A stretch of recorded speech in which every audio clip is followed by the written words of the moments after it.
Père, nous te donnons la louange. Père, nous te donnons la louange. Père, nous te donnons la louange. Père, nous te donnons la louange. Père, nous te donnons la louange. Nous bénissons le nom de Jésus, le nom qui est au-dessus de tout autre nom, le nom qui est glorifié, le nom qui est élevé au ciel. Et nous sommes dans ce nom, le nom qui sauve, le nom qui délivre, et le nom qui a autorité dans le ciel, sur la terre et sous la terre. Et nous sommes dans ce nom. Alors cette nuit, nous réjouissons. Et nous te remercions, Père, qu'alors que ta parole soit avec clarté, ton peuple est bâti, équipé, édifié, et Jésus est glorifié. Nous réprimandons la maladie et les malaises. Les corps malades soient guéris au nom de Jésus. Et nous te remercions, Père, qu'à la fin de ce culte, nous en serons de tant mieux. Au nom de Jésus, nous prions, et chaque croyant dit un puissant Amen. Gloire. Levez la main droite au ciel, relâchons notre foi ensemble, alors que nous disons ces mots. Je suis né de Dieu. Je suis né de la parole. La parole de Dieu est ma nature. Je ne peine pas à pratiquer la parole. Je mets en pratique la parole naturellement. Alors aujourd'hui, je comprendrai la parole de sa grâce. Je serai édifié. À la fin de ce culte, je ne serai plus le même. Plus jamais le même. Au nom de Jésus, et chaque croyant dit un puissant Amen. Gloire à Dieu. Est-ce que nous sommes cités d'étudier la parole de Dieu, communier ensemble cette nuit? Pouvons-nous célébrer notre communion en poussant des cris? Gloire, réjouissez-vous dans le Seigneur. Réjouissez-vous dans le Seigneur. Réjouissez-vous dans le Seigneur. Gloire à Dieu. Allez vers 2, 3, 4, 5 personnes. Serrez la main à quelqu'un, saluez quelqu'un. Dites-lui, tu seras béni parce que je suis venu cette nuit. Gloire à Dieu, gloire à l'agneau de Dieu. Wow, wow, wow. Gloire à Jésus. Gloire, gloire, gloire. Gloire, gloire, gloire. Oh, bonté divine. Gloire à Jésus. Alléluia. Amen. Prenez votre écriture, votre Bible, et veuillez vous asseoir avec votre intelligence cette nuit alors que nous entrons dans la parole de sa grâce. C'est 30 jours de gloire 2025 et nous continuons d'examiner le caractère de Dieu dans le salut Soteria, saison 12. Gloire à Dieu. 2 Timothée, chapitre 3, verset 15. PJ. Dès ton enfance, tu connais les saintes lettres qui peuvent te rendre sage à salut par la foi en Jésus-Christ. 16. Toute écriture est inspirée de Dieu et utile pour enseigner, pour convaincre, pour corriger, pour instruire dans la justice. Alors le frère Paul commence à écrire à Timothée sur le sujet du salut qui est le thème de la Bible ou le message central des Écritures. Il dit, dès ton enfance, tu connais les saintes lettres qui peuvent te rendre sage à salut par la foi qui est en Jésus-Christ. Alors les Écritures sont écrites pour vous équiper avec des compétences, parce que le mot sage, c'est le mot sophizo, qui vient du mot sophia, ça veut dire compétent. Alors les Écritures peuvent vous rendre compétent dans le thème du salut. C'est quoi le salut? La foi en Jésus-Christ. Et il dit, toute écriture, les Écritures, c'est Genèse à Malachie, parce que c'est à partir de ces livres-là qu'ils ont lu et enseigné. Toute écriture est inspirée de Dieu et utile, numéro 1, pour enseigner, pour la doctrine. Alors, l'essence des Écritures, c'est pour enseigner, pas pour mémoriser. Enseigner, c'est le mot explication, didaskalia, explication. Les Écritures sont censées être expliquées. Les Écritures ne sont pas une compilation de versets. Les Écritures sont une compilation de narration. Ce n'est pas une compilation de versets, mais c'est une compilation de narration. Ça veut dire qu'il faut lire toutes ces narrations pour comprendre ce que les narrations communiquent. On ne peut pas piocher. C'est pourquoi les Écritures doivent être enseignées et expliquées. Alors c'est utile. Le mot ophilemos, ça veut dire profitable, avantageux pour l'explication. Ça veut dire la profitabilité des Écritures peut être atteinte lorsque les Écritures sont enseignées et expliquées. L'enseignement de la Bible, c'est expliquer les Écritures. Et expliquer les Écritures s'explique elle-même. C'est pour cela que nous appelons cela la science de l'interprétation biblique. C'est ce que nous appelons l'exégèse. Permettre aux Écritures de vous dire ce qu'elles disent. La Bible s'explique d'elle-même et elle s'interprète d'elle-même. Lorsque les Écritures sont interprétées à la lumière de Jésus-Christ, qui est le sauveur du salut, par la foi, ce à quoi vous arrêtez à partir de l'explication et de l'enseignement biblique, c'est l'évidence, le mot convaincre. À partir des évidences des Écritures, le prochain profil que vous aurez, c'est la correction. Une fois que vous voyez la conviction, vous êtes prêt à désapprendre et réapprendre et faire des ajustements que vous devez faire dans votre compréhension concernant le plan de Dieu et son but pour l'humanité. Et après être arrivé à la correction, la prochaine chose, le résultat, c'est l'instruction dans la justice. Ces choses sont bien enregistrées, bien arrangées. Vous ne pouvez pas sauter d'un à l'autre. C'est une séquence. Numéro 1, enseignement, explication qui va produire une évidence. Quand il y a une évidence, la correction, désapprendre, réapprendre. Et quand vous commencez à réapprendre et désapprendre et réapprendre, la prochaine chose, c'est la croissance spirituelle. Alors, il ne peut pas avoir de croissance spirituelle jusqu'à ce qu'il y ait enseignement.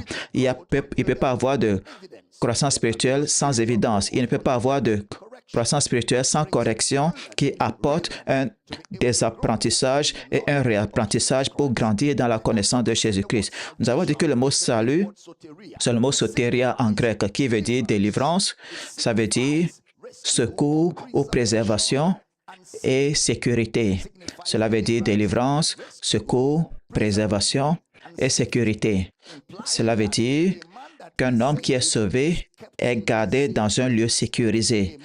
L'homme qui est sauvé est gardé dans un lieu sécurisé. Et nous avons dit que c'est le thème central de la Bible ou c'est le thème central de la chrétienté. C'est-à-dire, si vous ne comprenez pas le salut, vous ne comprenez pas la chrétienté. Si vous ne comprenez pas le salut, vous ne comprenez pas la chrétienté. Et nous avons fait un peu de travail ici et c'est important parce que nous examinons le caractère de Dieu. Alors, la Bible est la limite de la connaissance chrétienne. La Bible définit toute la connaissance qu'un homme peut avoir au sujet de Dieu. La Bible est la limite de la connaissance d'un homme concernant Dieu. Et la Bible a un message et un biais. Le biais des Écritures, c'est Christ.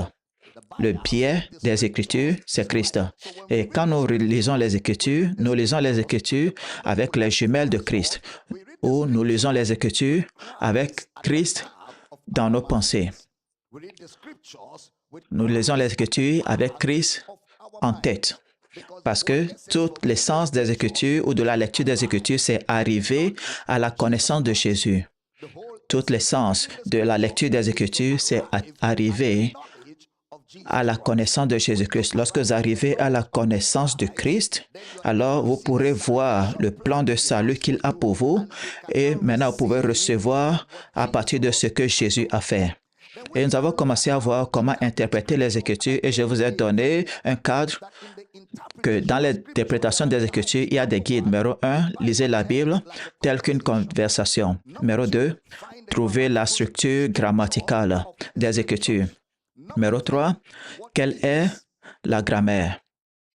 Numéro 4, quel texte est-ce que le texte en question est en train d'interpréter? Numéro 5, quelle est la théologie derrière le texte? Quelle est la théologie derrière le texte? Numéro 6, quelle est l'application dans le Nouveau Testament de ce texte? Et numéro 7, comment est-ce que ce texte peut être appliqué dans le monde aujourd'hui? Numéro 8, là où il y a des contradictions apparentes, elles ne doivent pas être ignorées. Là où il y a des contradictions apparentes, elles ne doivent pas être ignorées. Je vous ai donné tout cela dans un enseignement complet la semaine dernière. Et nous avons vu les expressions littérales et figurées dans les Écritures, les expressions littérales et figurées. Nous avons dit que tout ce qui est dans les Écritures n'est pas littéral et tout n'est pas non plus figuré. Il y a des littéraux et des sens figurés dans les Écritures. Lorsque vous étudiez les Écritures, ayez cela en tête, qu'il y a des choses que vous verrez qui sont littérales et des choses qui sont au sens figuré. Et nous avons avancé et nous avons commencé à examiner les formes littérales employées par les écrivains des Écritures, les formes littérales ou littéraires employées par les écrivains des Écritures lorsqu'ils convoyaient ou communiquaient la parole de Dieu à leur audience immédiate. Rappelez-vous, les Écritures Genèse à Malachie sont écrits dans la langue hébreu et on peut l'appeler hébraïsme. E-B-R-A-I-S-M. Nous avons dit que l'hébraïsme, c'est une expression qui décrit le mode de communication indigène au peuple hébreu. C'est la religion juive, la culture juive et le caractère juif. L'hébraïsme, c'est la religion juive, la culture juive et le caractère juif. C'est un caractère pratiqué distinctement par le peuple hébreu qui décrit leur façon de penser. Ça décrit leur façon de penser et ça décrit leur mode d'expression dans la communication les uns avec les autres. Ça décrit leur mentalité et leur mode d'expression dans la communication les uns avec les autres. Nous avons aussi examiné les verbes permissifs et causatifs. Les verbes permissifs et causatifs. Nous avons dit que dans l'hébraïsme, des exemples typiques des temps sont souvent appliqués par les auteurs sont les verbes causatifs et permissifs. Mais dans la grammaire, les verbes causatifs sont des verbes qui sont appliqués pour indiquer que quelqu'un ou quelque chose est en train de faire ou est en train d'aider à réaliser une action. Ça, c'est un verbe causatif. Là où quelqu'un ou quelque chose aide ou est en train de faire une action. En d'autres termes, le sujet de la phrase est vu comme soit exécutant une action activement ou à employer une autre personne pour exécuter l'action pour lui. Et nous avons vu quelques exemples de ces versets, c'est prendre, aller, faire, causer, aider, rendre capable, forcer, tenir, garder et plusieurs autres. Maintenant, je parcours cela rapidement parce que nous avons déjà enseigné cela dans les détails. Et d'autre part, nous avons dit que les verbes permissifs sont des verbes transitifs ou intransitifs qui permettent ou accordent une autorisation formelle d'un événement. Ils accordent ou permettent une autorisation formelle d'un événement ou ils permettent à quelqu'un d'exécuter une action. Ils permettent à quelqu'un d'exécuter une action. En d'autres termes, le sujet de la phrase n'est pas activement impliqué dans l'action. Le sujet de la phrase est passif. Bien qu'on peut dire que ce sujet a permis cela. Et des exemples de ces verbes sont porter, endurer, permettre, accorder, tolérer, supporter et autres. Nous avons pris du temps pour voir certaines de ces applications dans l'Ancien Testament, comme dans Genèse 4, verset 5. Genèse 4, 5. Mais il ne porta pas un regard favorable sur Caïn et sur son offrande, et Caïn fut très irrité, son visage fut abattu. Caïn fut très irrité et son visage fut abattu. Notez bien les mots, verset 5. Caïn était irrité. Au verset 6, de même Genèse chapitre 4, et l'Éternel dit à Caïn, « Pourquoi es-tu irrité? » Alors, la toute première mention de la colère dans les Écritures concerne l'homme, pas Dieu. Cela a à voir quelque chose avec l'homme. Et notez aussi que lorsque Dieu a dit à Caïn, « Le péché couche à ta porte », Caïn n'avait pas encore tué Abel, son frère. En fait, il l'a tué au verset 8. Genèse chapitre 4, verset 8.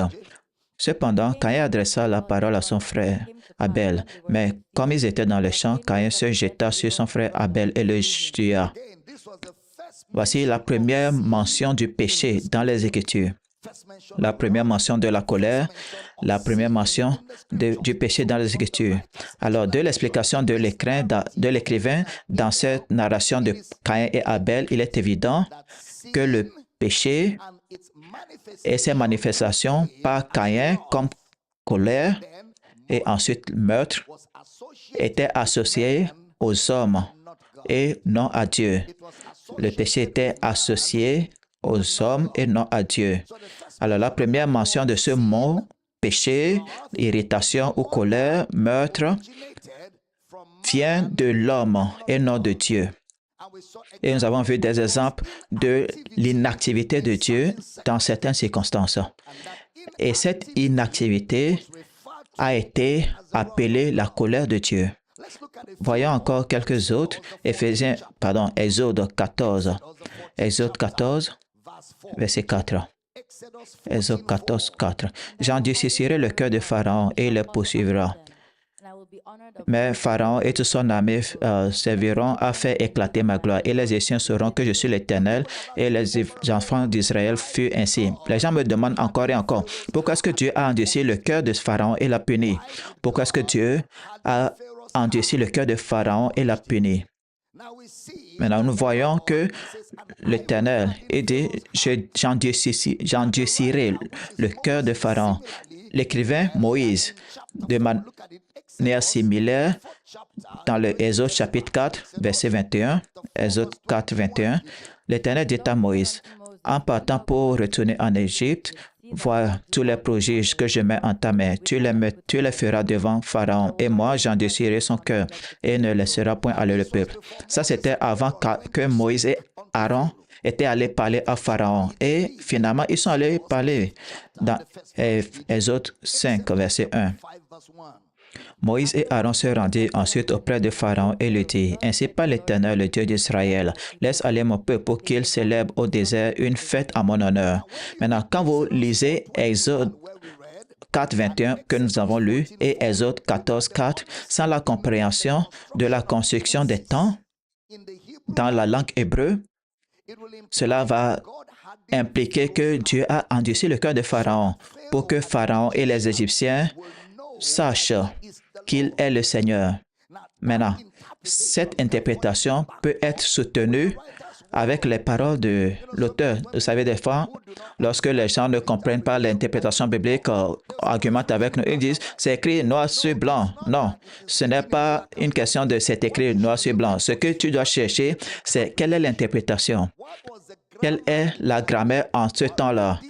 Qu'est-ce que cela aurait dû signifier dans leur culture? Cette parole, qu'est-ce que ça veut dire dans leur monde? Qu'est-ce que l'auteur communique qui l'a amené à cette destination ou à ce point qui conduit à la destination ultime? Voici le genre de questions qu'il faut poser. Pas comme une personne qui n'a pas été à l'école. Alors, c'est écrit noir sur blanc. Non, c'est pas suffisant, c'est pas suffisant. Alors, prêtez attention ici et voyez comment l'écrivain a soutenu cette assertion avec Exode 9, verset 16. Exode 9, verset 16. Mais je t'ai laissé subsister afin de faire voir ma puissance et de publier mon nom par toute la terre. Alors, vous allez penser que voici la raison pour laquelle Dieu a créé Pharaon et il est devenu roi. Comme ça, Dieu va montrer sa puissance et son nom sera publié sur toute la terre. Mais, dans la compréhension des Écritures que nous venons de lire, que les Écritures ont été écrites par l'écrivain dans la langue hébreu. Elles ont été écrites par l'écrivain dans la langue hébreu, pas en français. Ça veut dire que cette communication n'est pas une communication française. C'est une communication dans l'hébraïsme. Alors, vous devez comprendre la culture, la langue, la grammaire, la construction des temps dans l'hébraïsme et l'utilisation des mots. Et dans l'hébraïsme, il n'y a pas de distinction entre les temps cognitifs et volitifs. Donc, cela informe d'un besoin de lire patiemment toute la narration de l'auteur afin de d'interpréter avec précision ce que l'écrivain explique. Et rappelez-vous aussi que cette phrase « je ferai », j'endurcirai le cœur de Pharaon dans la construction des temps dans la langue hébreu peut être soit permissif ou causatif. Alors, il faudra lire patiemment dans le contexte de l'explication de l'auteur pour savoir si ça a été appliqué comme permissif ou causatif. Vous devez lire dans le contexte. C'est toute la connaissance du contexte qui va vous aider à situer le fait si c'est causatif ou permissif. Alors, ce n'est pas suffisant de dire « Oh, j'ai vu cela là-bas, cela là-bas ». Non, vous devez aller au-delà de ça.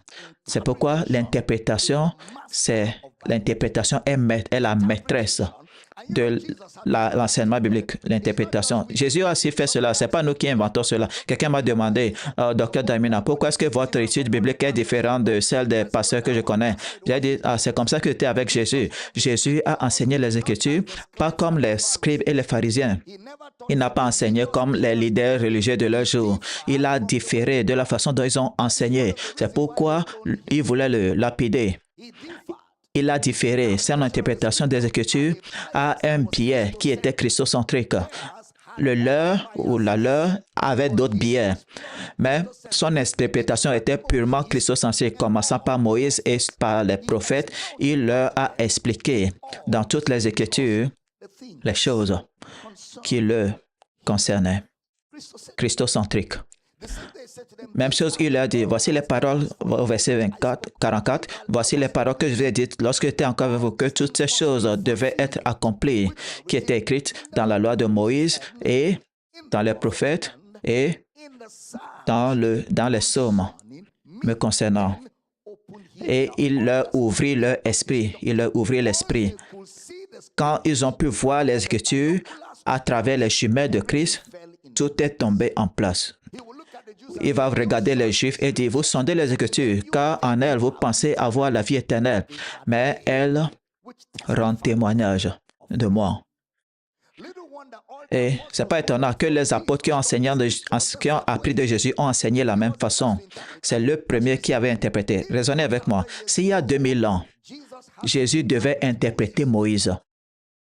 Il y a 2000 ans, il devait interpréter Moïse. Les prophètes, les psaumes, il y a 2000 ans. À combien plus forte raison 2000 années après? Cela veut dire que Moïse n'a pas parlé dans des termes littéraux ou littéraux. D'où le besoin de Jésus d'interpréter Moïse.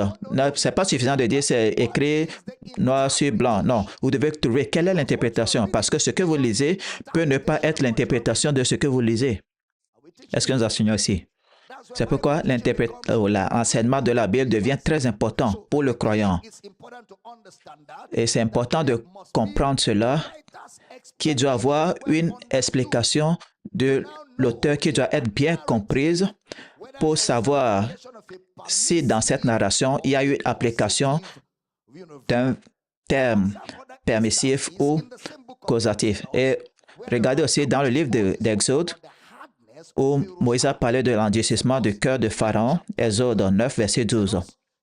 Exode 9, 12. L'Éternel endurcit le cœur de Pharaon, et Pharaon n'écouta point Moïse et Aaron, selon ce que l'Éternel avait dit à Moïse. L'Éternel endurcit le cœur de Pharaon encore. Exode 10, verset 1, verset 20, verset 27.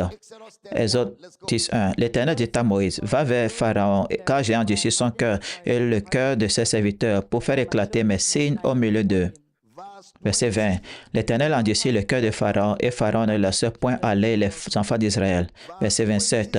L'Éternel endurcit le cœur de Pharaon et Pharaon ne voulut point les laisser aller. Exode 11, verset 10. Exode 11, 10.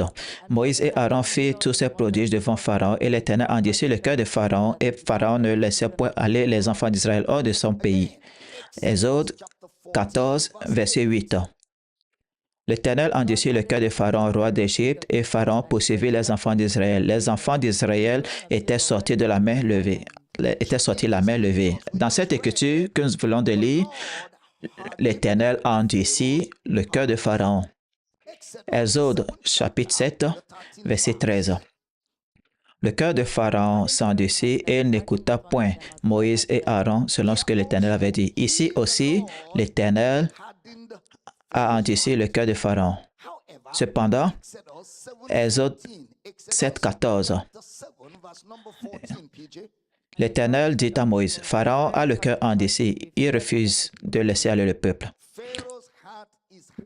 Pharaon a le cœur endurci. Ce n'est plus l'Éternel a endurci le cœur de Pharaon. L'Éternel dit, Pharaon a le cœur endurci. Prêtez attention, Exode 7, verset 22. Mais les magiciens d'Égypte en firent autant par leurs enchantements. Le cœur de Pharaon s'endurcit et n'écouta point Moïse et Aaron selon ce que l'Éternel avait dit. Le cœur de Pharaon s'endurcit. Exode 8, verset 15, verset 19, verset 32. Exode 15. 8, 15. Pharaon, voyant qu'il y avait du relâche, endurci son cœur et n'écouta point Moïse et Aaron selon ce que l'Éternel avait dit. Il a endurci son cœur. Verset 19. Et les magiciens disent à Pharaon, voici le doigt de Dieu. Pharaon, le cœur de Pharaon s'endurcit et il n'écouta point Moïse et Aaron selon ce que l'Éternel avait dit. Son cœur était endurci et il n'a pas écouté ce que Dieu a dit. Verset 32. Mais Pharaon, cette fois encore, endurcit son cœur et ne laissa point aller le peuple. Il ne laissa point aller le peuple. Notez Exode 9, 7 pour d'autres études, parce que ça encore, c'est le cœur de Pharaon qui est endurci. Exode 9, 34. Il a endurci son cœur. Exode 9, 35. Et le cœur de Pharaon s'endurcit. Alors, l'écrivain explique que le cœur de Pharaon a été endurci. Pharaon a endurci son cœur. Le cœur de Pharaon s'endurcit. 3 expressions. Numéro 1, le cœur de Pharaon était endurci. Ensuite, nous avons vu Pharaon a endurci son cœur. Et ensuite, nous avons vu le cœur de Pharaon s'est endurci. Observez le contexte des explications concernant l'endurcissement du cœur de Pharaon. Exode 7, verset 22. Mais les magiciens d'Égypte en firent autant avec leurs enchantements, et le cœur de Pharaon s'endurcit et n'écouta point Moïse et Aaron selon ce que l'Éternel avait dit. La raison pour laquelle son cœur s'était endurci, c'est parce qu'il n'a pas écouté Moïse et Aaron selon ce que l'Éternel avait dit. Exode 8, 15. Pharaon, voyant qu'il y avait du relâche, endurcit son cœur et il n'écouta point Moïse et Aaron selon ce que l'Éternel avait dit. Il n'écouta point Moïse et Aaron selon ce que l'Éternel avait dit. Alors, son cœur, il l'a endurci.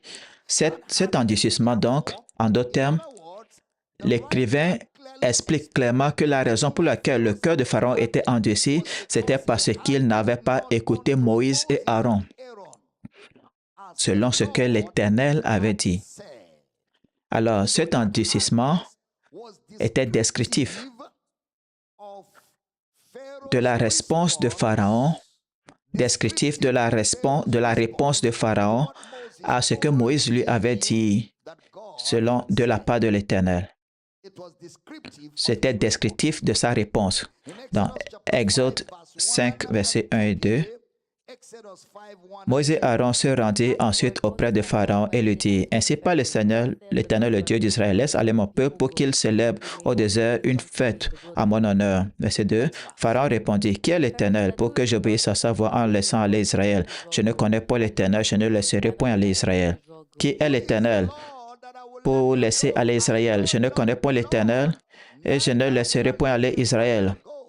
Quelqu'un sur Facebook dit, j'attends de voir comment il va expliquer à mon niveau de compréhension. Non, je ne vais pas descendre à ton niveau, c'est à toi de monter vers mon niveau. Prie un peu en esprit, prie encore un peu en esprit et ta pensée va s'ouvrir. Tu vas comprendre. Reste juste avec nous. Tu vas saisir cela, tu vas comprendre. Il faut rester, reste. Je n'ai pas entendu un bon amen. Alors, Pharaon n'a pas écouté ce que Dieu a dit. Alors, Pharaon a endurci son cœur. Dans Genèse 3, verset 8 à 11, il y a trois choses. Au verset 8, alors ils entendirent la voix de l'Éternel Dieu. Au verset 9, mais l'Éternel Dieu appela l'homme.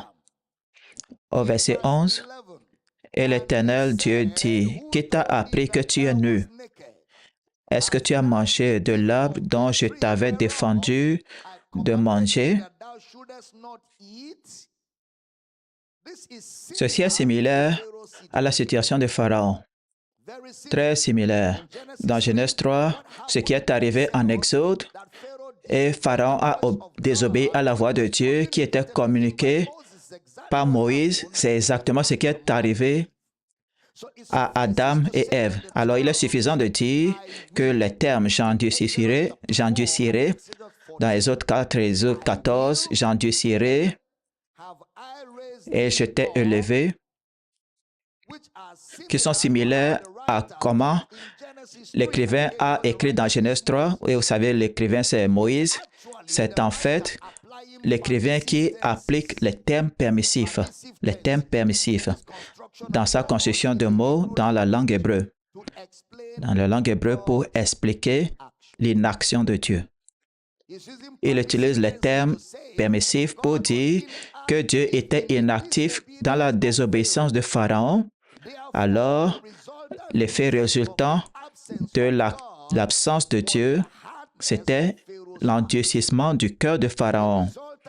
L'effet résultant de l'absence, de l'inactivité de Dieu, c'est ce qui est appelé l'endurcissement du cœur de Pharaon. L'endurcissement du cœur de Pharaon. S'il vous plaît, restez avec moi. Alors, Dieu a mentionné, Dieu a été mentionné comme avoir endurci son cœur, parce que l'endurcissement du cœur, s'il vous plaît, ne ratez pas ceci, l'endurcissement du cœur de l'homme est une réponse à la voix de Dieu. L'endurcissement du cœur de l'homme est une réponse à la voix de Dieu ou une réponse à la parole de Dieu. Lisant dans le contexte de toute cette narration, les actions là-bas démontrent la désobéissance par Pharaon. Et dans la grammaire française, ce mode idiomatique d'explication est appelé une métonymie. Une métonymie. Métonymie s'appelle M-E accent aigu T-O-N-Y-M-I-E. M-E-T-O-N-Y-M-I-E. Métonymie. Donc, c'est ça le mode idiomatique d'explication de ce qui est arrivé dans la circonstance de Pharaon. Parce que vous avez vu que Dieu a endurci le cœur de Pharaon. Le cœur de Pharaon a été endurci. Le cœur de Pharaon s'est endurci. Cet idiome là-bas est appelé une métonymie dans la grammaire anglaise ou dans la grammaire française. Donc, il est évident que l'hébraïsme, qui est une culture du Proche-Orient ancien, a une grande concentration d'expressions idiomatiques très larges dans la façon dont les phrases, les paroles, les paragraphes sont construits. L'hébraïsme a une large concentration d'expressions idiomatiques dans la façon dont les phrases, les paroles, les paragraphes sont construits. Une expression idiomatique fait référence à un mot. Une expression idiomatique veut dire un mot, une phrase qui a un sens figuré. Une expression idiomatique, un mot ou une phrase qui a un sens figuré, qui de façon conventionnelle est comprise par les indigènes. Conventionnellement, les expressions idiomatiques sont comprises par les indigènes. En d'autres termes, Les idiomes ne veulent pas dire exactement ce que ces paroles ou ces mots veulent dire. Les idiomes ne veulent pas dire exactement ce que ces paroles ou ces mots veulent dire. Par exemple, considérez l'exemple suivant dans le texte hébreu de la Bible. Quelqu'un sur Facebook qui n'écoute toujours pas dit, maintenant, il dit, maintenant ce n'est plus le désir ou la puissance de l'homme. Et je peux parier que cet homme-là a juste paru dans un seul culte et nous a entendu parler de désir et de la volonté de l'homme et a disparu et est revenu aujourd'hui. C'est pour cela qu'il a 0 sur 0. Un gros 0 avec les 2 yeux dedans, sous 0. Vous n'apprenez pas comme ça. Personne n'apprend comme ça. On n'apprend même pas l'agriculture comme ça. C'est quoi la chose la plus facile dans la vie? On n'apprend rien comme ça. Si tu dois apprendre, tu dois être un étudiant qui est humble. L'humilité, tu dois t'humilier et être dans la classe de façon ferme. Comme ça, c'est comme ça qu'il faut apprendre. On ne pioche pas. Ah, donc ce n'est plus la volonté ou le désir. Si tu es même intelligent, tu saurais que l'endurcissement du cœur de Pharaon, c'est une expression de sa volonté que Dieu n'a pas forcée. Vu que Dieu n'a pas forcé sa volonté, Dieu est devenu inactif. L'inactivité de Dieu, c'est que Dieu ne va pas forcer un homme à faire ce que l'homme ne veut pas faire. Alors, vu que Pharaon a refusé d'obéir à Dieu, l'absence de Dieu dans ce choix est ce qu'on appelle l'endurcissement du cœur de Pharaon. C'est clair? Donc, vous ne pouvez pas venir à ma classe et dire quelque chose de façon légère et partie. Je vais vous attraper. On va laisser ce frère. S'il est sérieux, voici ce qui va l'amener à s'asseoir. S'il n'est pas sérieux avec ceci, il va encore partir et parler de ce qu'il ne connaît pas. Par exemple, considérez l'exemple suivant dans le texte hébreu de la Bible, 1 Roi, chapitre 22, verset 52. 1 Roi 22, 52. Il fit ce qui est mal aux yeux de l'Éternel et il marcha dans la voie de son père, dans la voie de sa mère, dans la voie de Jéroboam, fils de Nébat, qui avait fait pécher Israël. Maintenant, quelqu'un dit ceci. Voici ma première fois de vous écouter en live, monsieur, et je commence à comprendre les choses. Oui. Alors que quelqu'un d'autre dit, maintenant, ce n'est plus le désir. Quelqu'un d'autre dit, voici ma première fois et maintenant je comprends les choses. C'est pour cela que 2 personnes peuvent être dans la même classe, enseignées par le même enseignant. Quelqu'un aura 0 et quelqu'un aura mention très bien. Ce n'est pas le problème de l'enseignement ou de l'enseignant. Il est de la responsabilité de l'étudiant d'apprendre ou bien d'écouter à la légère. J'enseigne bien. Nous marquons les scripts ici, dans cette classe. Les Gabrachas.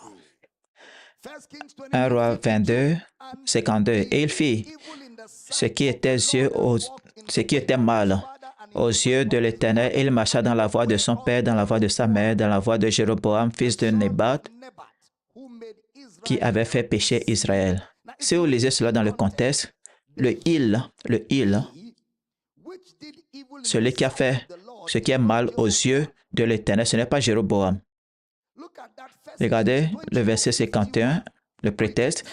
Achazia, fils d'Akab, régna sur Israël à Samarie la 17e année de Josaphat, roi de Juda. Il régna 2 ans sur Israël.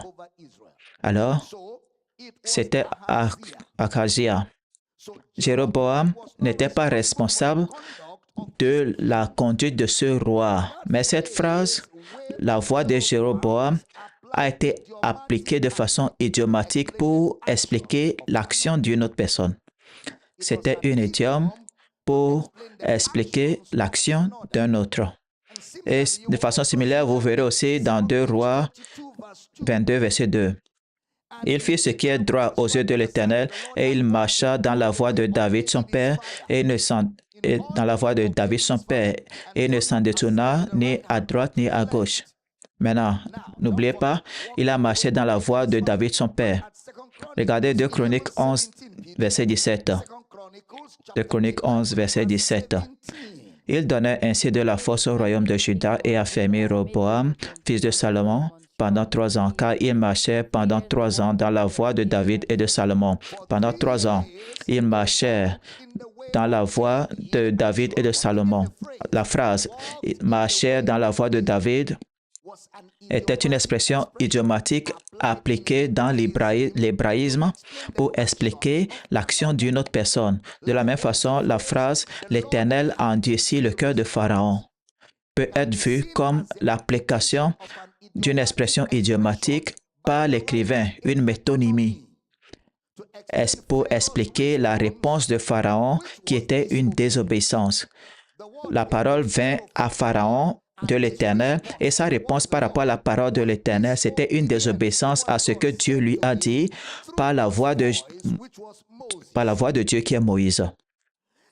Maintenant, voici les choses suivantes qui sont aussi des expressions idiomatiques dans l'hébraïsme. Deutéronome 28, verset 68. Et l'Éternel te ramènera sur des navires en Égypte, et tu feras ce chemin dont je t'avais dit, tu ne le reverras plus. Là, vous vous offrirez en vente à vos ennemis comme esclaves et servantes, et il n'y aura aucun homme, personne pour vous acheter, et personne pour vous acheter. Dans le contexte de cette narration, l'écrivain parlant aux enfants d'Israël en tant que nation. Un instant. Deutéronome 27, verset 1. Deutéronome 27, verset 1. Moïse et les anciens d'Israël donnaient cet ordre au peuple. Observez tous les commandements que je vous prescris aujourd'hui. Alors, cette phrase disant « il n'y aura personne pour vous acheter », ça veut dire que la nation d'Israël ne va pas être vendue littéralement, elle ne sera pas vendue littéralement. Mais c'était une expression idiomatique qui implique un manque de valeur. Il n'y aura personne, vous n'aurez pas de valeur. Mais il a utilisé une idiome pour dire cela en disant « il n'y aura personne pour vous acheter ». Vous suivez? Regardez, Genèse 22, verset 17. Prêtez attention, s'il vous plaît. Genèse 22, verset 17. « Je te bénirai, je multiplierai ta postérité comme les étoiles du ciel, comme le sable qui est au bord de la mer, et ta postérité possédera la porte de ses ennemis. » Maintenant, notez la phrase « comme les étoiles du ciel » et « comme le sable qui est au bord de la mer ». Dans la langue française, de telles expressions idiomatiques sont appelées des comparaisons, comme les étoiles du ciel et comme le sable qui est au bord de la mer.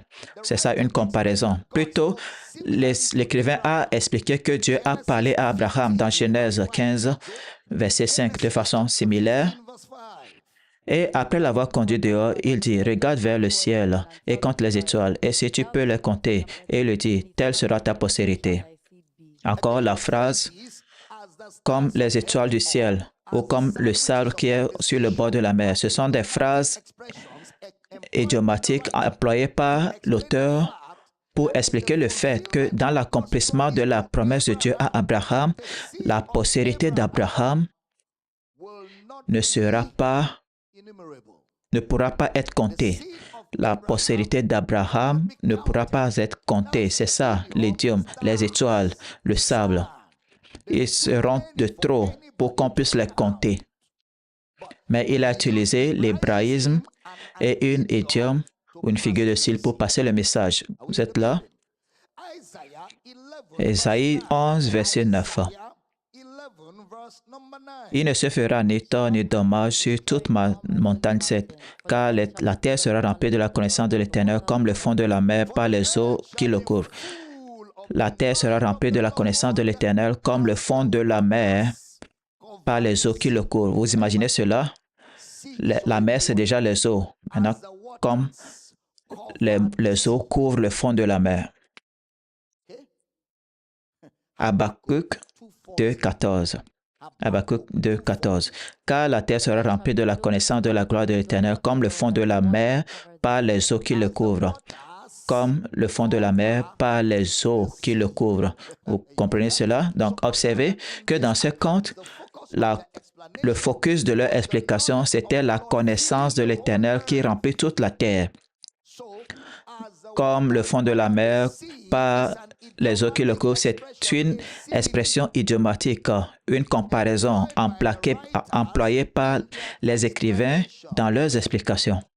Alors, lorsque vous lisez les textes des Écritures, il est important de comprendre la construction des phrases très vitales et chercher les expressions idiomatiques dans l'explication des écrits des écrivains des Écritures pour interpréter de façon précise les intentions et les pensées des écrivains, pour interpréter de façon précise les intentions et les pensées des écrivains. Nous avons vu les importances de l'utilisation des mots, les temps, les expressions idiomatiques employées par les écrivains dans leurs écrits.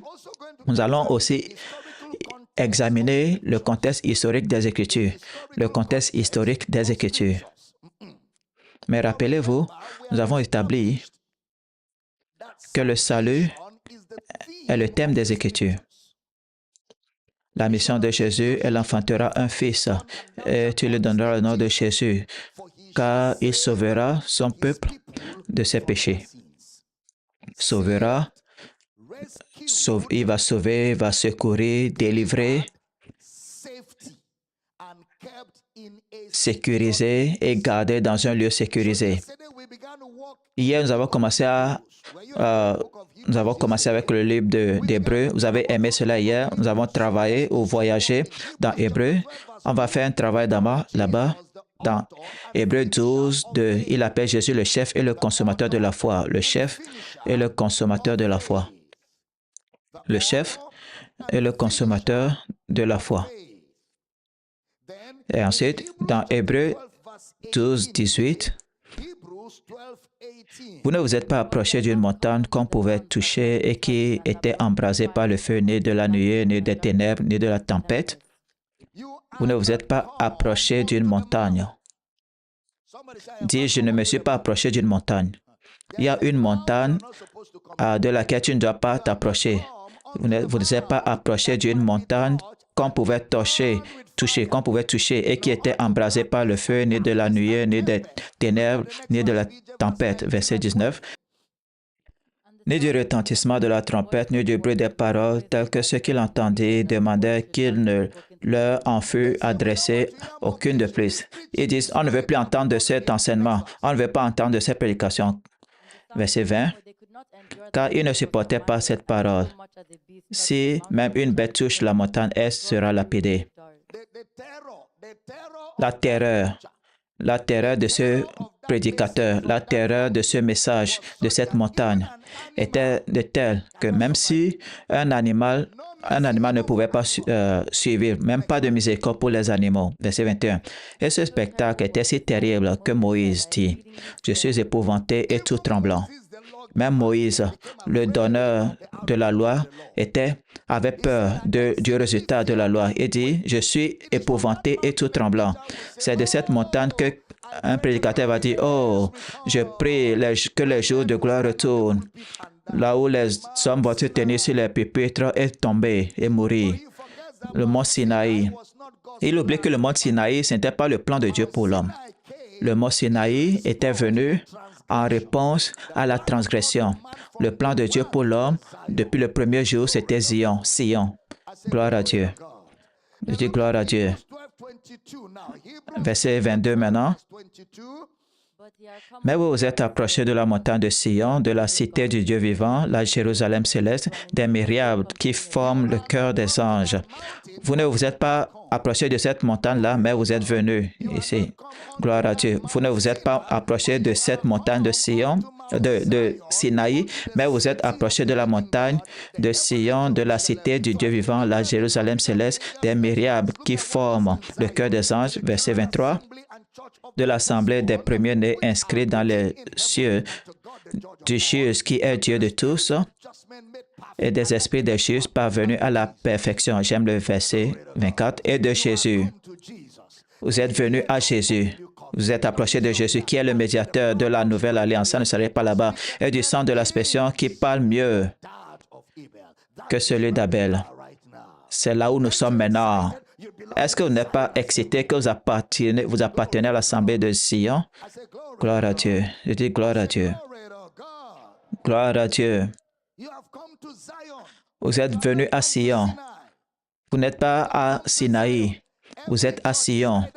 Chaque église, c'est soit Sion ou Sinaï. Si c'est le mont Sinaï, vous allez entendre des messages comme « Les pécheurs dans la main d'un Dieu en colère. Moi, l'Éternel, je pleure. Oh. » Mais si c'est Sion, vous allez entendre, vous n'avez pas reçu l'esprit de servitude pour être encore dans la peur, mais l'esprit d'adoption par lequel nous crions Abba Père. Si c'est le mont Sion, vous verrez, vous allez entendre des choses comme Dieu ne veut pas que vous ayez peur de lui. Dieu ne veut pas que vous ayez peur de lui. Débarrassez-vous de la peur. Il n'y a pas d'enseignement dans le Nouveau Testament sur la crainte de Dieu. Pas un seul, pas un seul, pas un seul, pas un seul enseignement. Mais dans le Nouveau Testament, vous n'avez pas reçu un esprit de peur, mais un esprit d'amour, de puissance et de maîtrise de soi.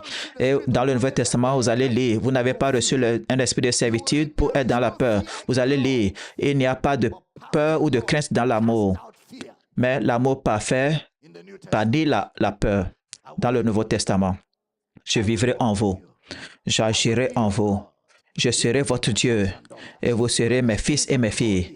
Là où l'Esprit de l'Éternel est, il y a la liberté. Dis, j'appartiens à Sion. Je n'entends pas un puissant Amen. Dans Sion, Jésus est le grand berger des brebis et il ne nous perd pas. Parce que ce que nous examinons, c'est est-ce que le croyant peut perdre le salut? Et nous avons établi qu'il ne s'agit pas de le croyant qui va perdre le salut, mais parce que le salut vient de Dieu. Mais la question doit être, est-ce que Jésus ou est-ce que Dieu sera fidèle? Dieu sera-t-il fidèle avec son plan de salut? Et Paul dit, ayant l'assurance de cette chose, que celui-là qui a commencé cette bonne œuvre de salut en vous, il va la rendre parfaite. Et il est capable de sauver jusqu'à l'extrémité. Gloire à Dieu. Il est capable de sauver complètement. Il est capable de sauver éternellement. Gloire à Dieu. Je vais voir si je peux arriver à Hébreux 6 cette nuit, mais commençons avec Hébreux 2, versets 1 à 4. C'est pourquoi nous devons d'autant plus nous attacher aux choses que nous avons entendues, de peur que nous soyons emportés loin d'elles. Verset 2. Car si la parole annoncée par des anges a eu son effet, et si toute transgression et toute désobéissance a reçu une juste rétribution, comment échapperons-nous en négligeant ce grand salut qui, annoncé d'abord par le Seigneur, nous a été confirmé par ceux qui l'ont entendu? Verset 4. Dieu, appuyant leur témoignage par des signes, des prodiges et divers miracles et par le don du Saint-Esprit distribué selon sa volonté. La parole déclarée, annoncée par des anges. La parole annoncée par des anges est confirmée au verset 2. Car si la parole annoncée par des anges, quelle parole a été annoncée par les anges? La loi de Moïse. La loi de Moïse a été annoncée par les anges. Cela a été donné par les anges au moyen d'un médiateur. Galates 3, 19. Cela a été donné. La loi a été donnée. Alors, pourquoi donc la loi? Elle a été donnée ensuite à cause des transgressions, jusqu'à ce que vint la postérité à qui la promesse avait été faite. Elle a été promulguée par des anges au moyen d'un médiateur. D'accord? Et il a commencé à dire que nous ne nous emportions loin de peur que nous nous emportons loin d'elle. Et il commence à dire que votre voie échappatoire de la loi et de ses conséquences, la conséquence de ne pas garder la loi, c'est qu'il ne faut pas négliger le salut qui vient de l'Éternel. Alors, le Seigneur ne peut pas être celui-là qui donne la loi et qui donne le salut en même temps. La loi a été donnée par des anges, le salut a été donné par l'Éternel. Et le salut est votre voie de sortie de la loi qui a été donnée par des anges. Comment échapperons-nous en négligeant? Négliger veut dire ne pas considérer. Ne pas considérer veut dire incrédulité. Incrédulité. C'est ce que ça veut dire, ne pas considérer, incrédulité. Hébreux, chapitre 3, verset 16 à 19. Qui fut en effet le rebelle qui l'entendit? Ne fût-ce pas tous ceux qui étaient sortis d'Égypte sous la conduite de Moïse, et contre qui Dieu fut-il irrité pendant 40 ans, sinon contre ceux qui péchaient et dont les cadavres tombèrent dans le désert? Et à qui jura-t-il qui n'entrerait pas dans son repos, sinon à ceux qui avaient désobéi? Verset 19. Aussi, voyons-nous qui ne peut y entrer à cause de leur incrédulité. Nous voyons que les gens de Kadesh Barnea n'ont pas pu entrer à cause de leur incrédulité. Ils n'ont pas pu entrer à cause de l'incrédulité. Alors, l'instruction, ce n'est pas endurcir le cœur. L'instruction, c'est de ne pas endurcir son cœur. Dans Hébreux chapitre 3, il dit, « Prenez garde, frères. » Hébreux 3, 12. Lorsqu'il dit « Prenez garde, frères », est-ce qu'il parlait des frères en Christ? Encore, le livre des Hébreux a été écrit aux Juifs qui croient, aux Juifs qui ne croient pas et aux Juifs qui croiront. Alors, c'est un livre pour les Juifs. Et les Juifs s'appellent toujours frères. Alors, les frères ici, ce n'est pas les croyants en Jésus.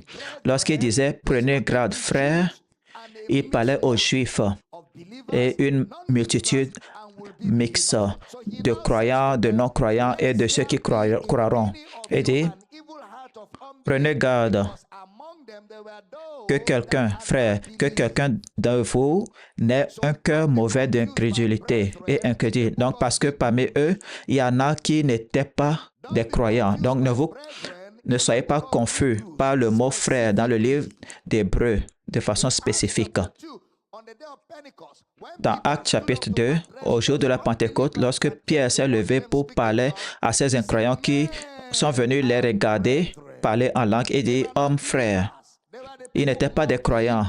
Ils étaient des gens qui se moquaient d'eux. Mais Pierre les appelle « hommes frères » parce que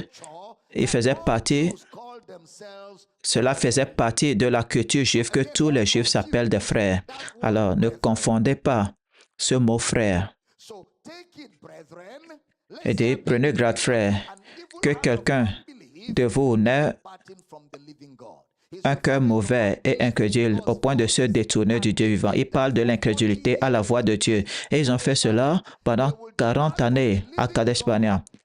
Ils vont se détourner du Dieu vivant en ne prenant pas ou en n'écoutant pas la voix de Dieu. Regardez Hébreux 3, verset 15.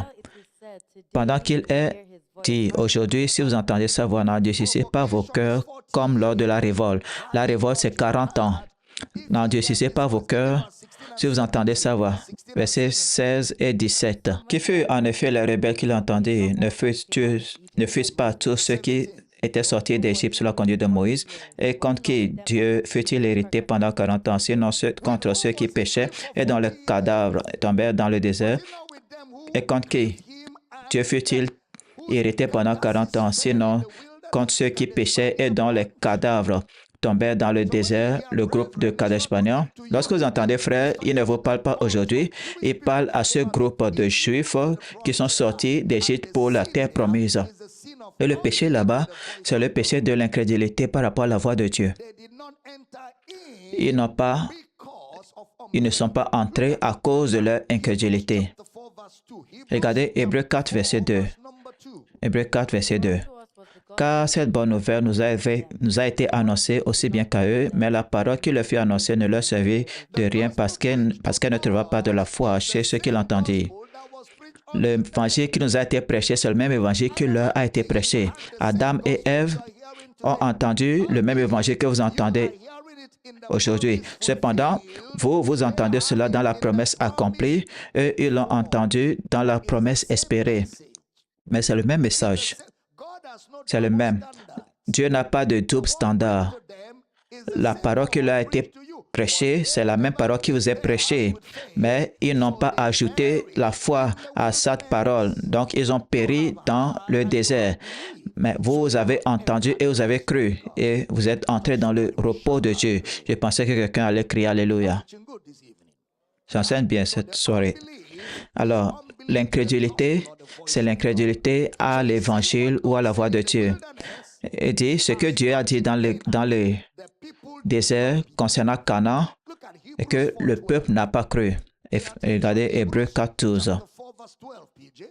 Hébreux 4, verset 12. Car la parole de Dieu est vivante et efficace, plus tranchante qu'une épée à quelconque à deux tranchants, pénétrante. Plutôt, c'est Hébreux 3, 12. Prenez garde, frères, que quelqu'un de vous n'ait un cœur mauvais et incrédule au point de se détourner du Dieu vivant. L'incrédulité, ce n'est pas un homme permanemment de Dieu, l'incrédulité.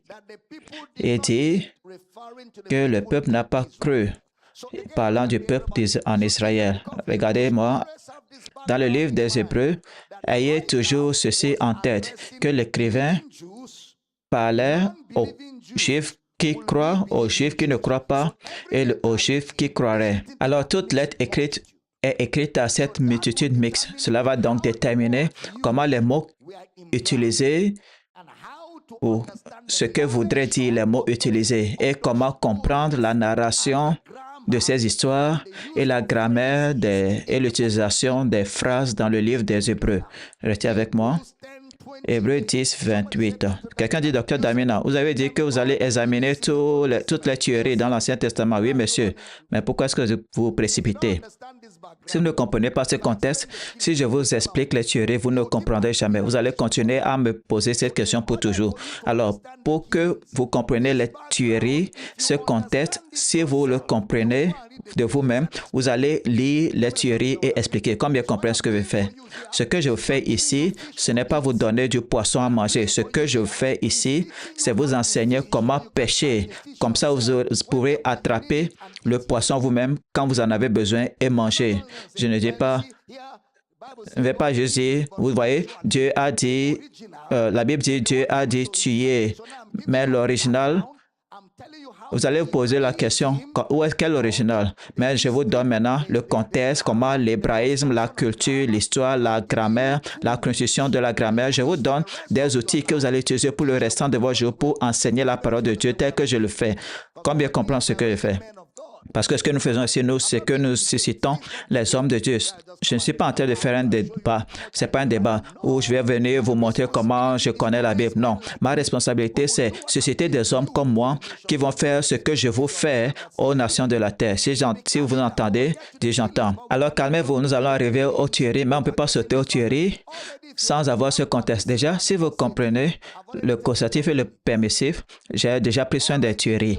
Déjà, si vous comprenez les verbes permissifs et causatifs, j'ai pris déjà soin de 50% des tueries. C'est quand on va finir le travail de fond, qu'on va prendre quelques exemples et les appliquer à la radio et appliquer les principes de cette fondation, comme vous comprenez ce que je fais ici. Alors, calmez-vous, suivez-moi, suivez l'homme qui connaît la voie. Je fais ceci très délibérément. Je suis très délibéré. Par exemple, aujourd'hui, j'aurais pu commencer avec la paix du salut, mais je vous ai fait voir un contexte et j'ai ajouté au contexte de l'interprétation de la Bible. Des fois, je continue d'ajouter, d'autres fois, je m'arrête, je vous permets de digérer ce que vous avez et je fais quelques enseignements pratiques sur la situation de la perte du salut et quand je me rends compte que vous avez assimilé l'autre, maintenant j'ajoute davantage et j'apporte beaucoup plus d'exemples. Vous devez comprendre la façon dont je fonctionne. Je le fais de façon intentionnelle. Je ne suis pas dans la précipitation. Je ne cherche pas à vous impressionner. Peu m'importe si vous êtes impressionné ou pas. Je vais vous enseigner. Comme ça, vous allez connaître. Dis, j'ai entendu. Dis à ton voisin, papa est un coach. Il est là pour te coacher. Pas te montrer comment tu vas te battre, mais il va te coacher sur comment tu vas combattre la mauvaise doctrine et défendre l'évangile de Christ. Je n'ai pas entendu un fort amen. Hébreux 10, 28, nous lisons. Celui qui a violé la loi de Moïse meurt sans miséricorde sous la déposition de 2 ou 3 témoins. Nous lisons le chapitre 12 où nous ne sommes pas approchés de Sion, mais ils sont allés à Sinaï. Maintenant, Hébreux 10, 26, on va faire un travail ici. Car si nous péchons volontairement après avoir reçu la connaissance de la vérité, il ne reste plus de sacrifice pour les péchés. Verset 27. Mais une attente terrible du jugement et de l'ardeur d'un feu qui dévorera les rebelles. Voici une écriture qu'on utilise pour la paix du salut. Si nous péchons volontairement, pour commencer, il n'y a pas de péché qui ne soit volontaire. Tout péché a été traité par votre volonté. Tout péché. Satan va faire la suggestion, vous allez l'appliquer. Satan ne l'applique pas. Il donne la pensée. C'est vous qui prenez la pensée et vous l'exécutez. Alors, chaque péché est volontaire. Si nous péchons volontairement, il n'y a pas de péché qui ne soit pas volontaire. Alors, qu'est-ce que l'écrivain des Hébreux dit ici? Si nous péchons volontairement, après avoir reçu la connaissance de la vérité, c'est là où les gens ont des problèmes. Après avoir reçu la connaissance de la vérité encore. Lorsqu'il écrivait à qui? Aux Juifs qui croient, aux Juifs qui ne croient pas et aux Juifs qui croiraient. Et ce qu'il dit, c'est qu'après avoir entendu l'Évangile, entendre l'Évangile, c'est ce qu'il appelle recevoir la connaissance. Le livre des Hébreux est unique dans l'utilisation des mots parce que le contexte là-bas, c'est à cause de gens d'audience à qui il écrit. Donc, recevoir, ce n'est pas croire comme le salut. Ça veut dire que l'Évangile a été prêché. Mais il y a un péché volontaire. Quel genre de péché serait volontaire? Il explique ce dont il parle. Il ne reste plus de sacrifice. Alors, ce péché volontaire est un péché qui annule le seul sacrifice. C'est pour cela qu'il va vous dire maintenant qu'il n'y a plus d'autres sacrifices si vous négligez ce qui a été donné. J'enseigne bien cette nuit. Maintenant, voici comment il continue. Mais une attente terrible du jugement et de l'ardeur d'un feu qui dévorera. Voici la lacune et voici la voie de sortie. L'ardeur d'un feu qui dévorera les rebelles. Un croyant n'est pas un rebelle. Un croyant est une nouvelle créature. Un croyant est un enfant de Dieu né de Dieu. Un adversaire ou un rebelle, c'est celui qui rejette l'Évangile. Celui qui rejette l'Évangile. Alors, le rebelle ici, c'est l'homme qui est dans l'incrédulité, qui rejette le sacrifice de Christ. C'est pourquoi l'écrivain dit, si vous rejetez ce sacrifice, il n'y a plus d'autres sacrifices. Alors, cette écriture, ce n'est pas pour la perte du salut, plutôt, cette écriture, c'est pour ceux qui ont rejeté l'Évangile de Christ. Si c'est clair, je peux avoir un puissant amen. Alors, le croyant n'est pas un rebelle, n'est pas un adversaire. Il parle aux incroyants ici. Ils ont fait la sourde oreille au sang de la sanctification que Jésus a rendu disponible. Alors, une telle personne va quitter l'amour de Dieu pour sa colère. De l'amour de Dieu à la colère de Dieu. Maintenant, la colère de Dieu, c'est une création de l'homme. Écrivez cela en majuscule. La colère de Dieu est une création de l'homme. La colère de Dieu est une création de l'homme. Cela veut dire que la colère de Dieu est localisée dans l'incrédulité. Ce que nous appelons la colère de Dieu, entre guillemets, ce n'est pas comme s'il y avait une colère en Dieu. Ce que nous appelons la colère de Dieu, c'est l'incrédulité dans l'Évangile. Le résultat de cette incrédulité, qui est un jugement en enfer, est ce que les gens appellent la colère de Dieu. Alors, la colère de Dieu, donc, est l'inactivité de Dieu dans l'incrédulité.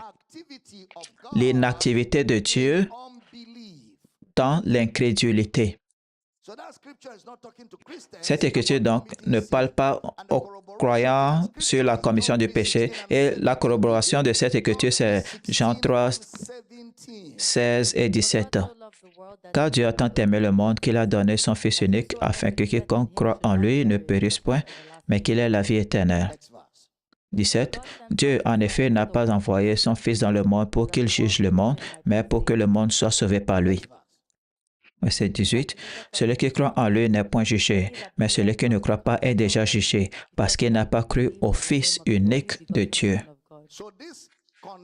Alors, cette personne qui est déjà jugée ou condamnée, c'est ce terrible jugement et le feu qui va dévorer les rebelles. Est-ce que c'est clair? Je vais vous donner un autre. Hébreux 6, verset 4. Il y a des gens qui jeûnaient pour que j'arrive ici. Car il est impossible que ceux qui ont été une fois éclairés, qui ont goûté le don céleste, qui ont eu part au Saint-Esprit, qui ont goûté la bonne parole de Dieu et les puissances du siècle à venir, et qui sont tombés, soient encore renouvelés, amenés à la repentance, puisqu'ils crucifient pour leur part le Fils de Dieu et l'exposent à l'ignominie. D'accord. À partir du livre d'Hébreux, dans tout le contexte, le salut n'est pas temporaire. Le salut n'est pas temporaire, le salut est éternel. Le salut est permanent. Maintenant, lorsqu'il dit ceux qui ont été illuminés, ceux qui ont été éclairés, ça veut dire une fois pour toujours,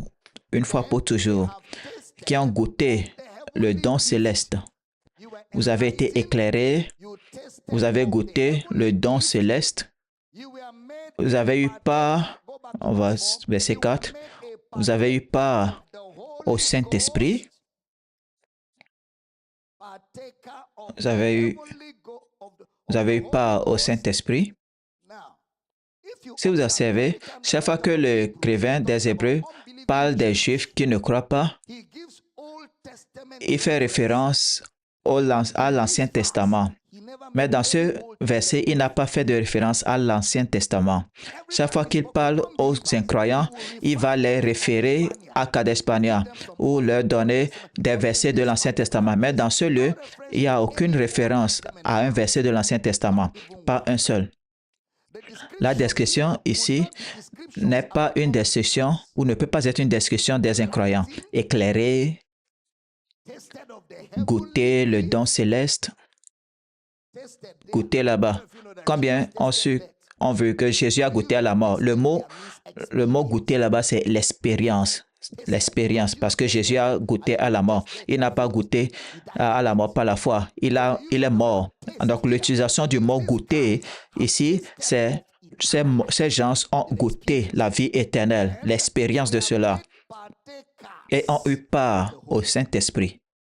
Nous enseignons ici, verset 5, qui ont goûté, qui ont expérimenté la bonne parole de Dieu et ont expérimenté les puissances du siècle à venir, la puissance de la résurrection, la puissance qui vous a amené à la nouvelle naissance.